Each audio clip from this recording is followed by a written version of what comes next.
To this story now, the Financial Sector Conduct Authority has released its 2025 Complaints Management Industry Review Report. The findings relate to how financial institutions handle complaints. The report examines the effectiveness of complaint resolutions. Let's now discuss the recommendations of this report with the FSCA's Senior Manager for Disclosure, Advertising and Marketing Analysis, Koko Kubelo. A very good morning to you, Koko. Thank you so much for making time for us this morning. Are there, before we go into the nitty-gritties of the findings, are there any differences that you have noted compared to the previous report and the previous surveys that have been conducted in relation to the complaints management by financial service institutions and also the relationship that they have with their customers? Yes, so good morning, Aldrin. Good morning to your viewers. So we did not make a comparison when we went into the study with any study that was conducted by the financial institutions themselves. However, I can tell you that we recently published, as the FSCA in February, published a similar report on banking, and the results really are very much similar. And with that, this report that I'm going to talk to you about touches into three industries, that being the intermediaries industry, the retirement funds, as well as the retirement funds administrators. Yeah, and then tell us about some of the findings then that you've made in relation to how they're dealing with complaints. Yeah, so maybe just a bit of a background, Aldrin, is that we wanted to establish a baseline for complaints management across the financial sector. That's why we went into this study. And we engaged with the financial institutions. We also engaged with the financial consumers so as to hear the consumer voice, get them to tell us how they view the financial institutions treating them.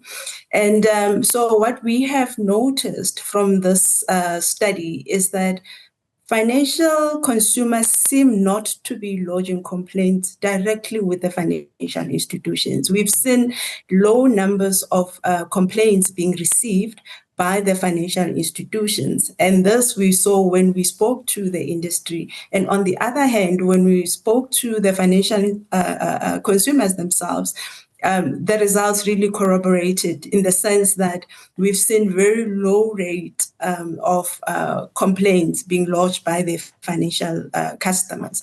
And some of the results that we have observed, Aldrin, is that there seem not to be good awareness levels of how financial consumers can actually lodge complaints with their financial institutions. When we ask financial consumers, are you aware of the processes you can follow to lodge complaints?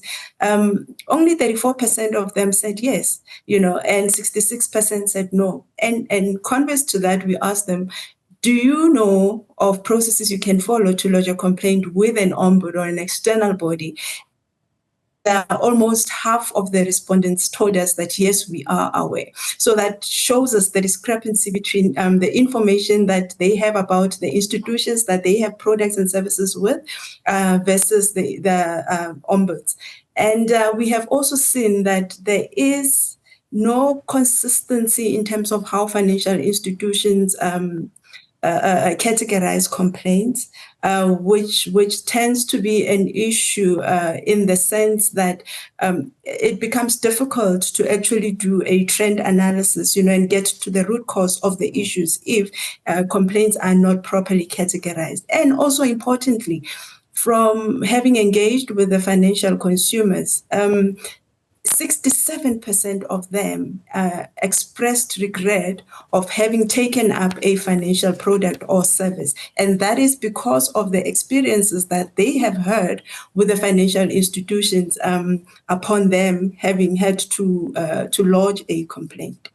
Yeah, I'm actually looking at that graph now in relation to some of the regrets on taking up financial products or services. The category I, FSPs, 31% say yes. Retirement funds, 29% saying yes as well. And I want to juxtapose that to the time that is taken to resolve complaints And if you look at that category, it says that with retirement funds, you have around, it seems that they take the longest. It's still ongoing, has not been resolved. When we look at that particular column. What does this then tell us about retirement funds and also the understanding, one, of the client who has taken up the product, and also what the financial service provider is able to disclose to the client even before they take up that product? Yeah, I think what it tells us, Aldrin, is really around the awareness, right? And managing the expectations of the financial consumer, in the sense that if you lodge a complaint with a retirement fund, then you are not aware of how long it's going to take them to resolve your complaint, because there's very limited information around that. So in instances where a fund, for instance, has escalated your complaint and they have someone else dealing with it other than the person that received your complaint, then you are sitting there as a fund member or as a client, and you are not aware what's happening. There's no communication coming to you telling you how far we at with your complaint, which seems to then become it then leads to you becoming very frustrated, right? Because no one is telling you what is happening. So we are saying, and really from this is that there needs to be much more effort given in terms of saying to the consumers, these are the escalation levels that we have, and these are the times that it's going to take us to come back to you whenever you lodge a complaint. So the awareness, the information that gets to be provided to the consumers, particularly when it comes to the escalation levels, because we have seen that there are different escalation levels within the financial institutions. Some of them even tell us that we have 4 levels of escalations internally. And when we ask the consumers are not aware of that, and they lodge a complaint, nothing comes back. And I need to also point out to the fact that the institutions told us, Aldrin, that the escalation levels do not necessarily have a negative impact on the time it takes for them to resolve complaints. Yet financial institutions are saying the financial consumers are saying we are sitting and waiting for a response to our complaints, and nothing is coming through. So just that bit of a discrepancy there needs to be looked at. Yeah. Could the other thing also be, Koko, the reason that we're seeing these results, and especially when it comes to complaints and escalating those complaints, is that generally as a country we have a problem when it comes to financial literacy, and once a client engages with a financial institution, there's that power dynamic that is at place where the client almost feels smaller and you don't go through the T's and C's. And because you don't go through the T's and C's, or sometimes you don't even understand what the T's and C's are, you find yourself in this predicament where you don't know what to do.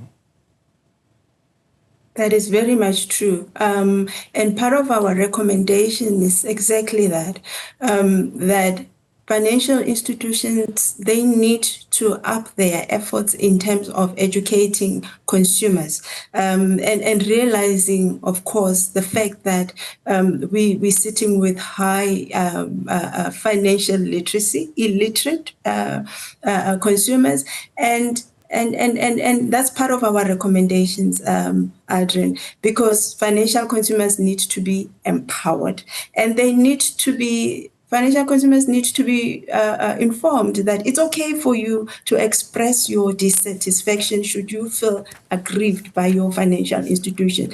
And they also need not to be treated like they are a bother, whenever they lodge a complaint. And another thing that we have seen from the study is that financial institutions really use English as the predominant language with which consumers can reach them, and not all the consumers are well-versed in the English language, So we are also saying that perhaps they need to look at other ways of making processes much more accessible by considering using other languages as well. Yeah, and if you look at international benchmarks, what are they telling us? What are those stats telling us about, in comparison, what South Africa is looking like?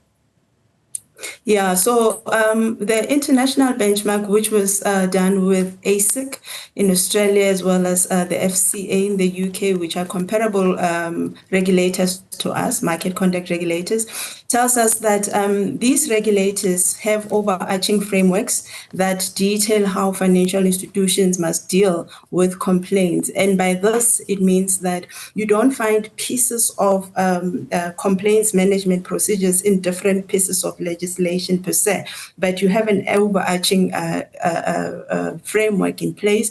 And also what we are seeing from them is that they have a mixture of rules and principles-based supervision for complaints management. And we are not far off really as the FSCA and as South Africa. And going forward, we are seeing ourselves having a similar overarching framework through the Coffee Bill, which is currently underway. Thank you so much for your time, Kubelo.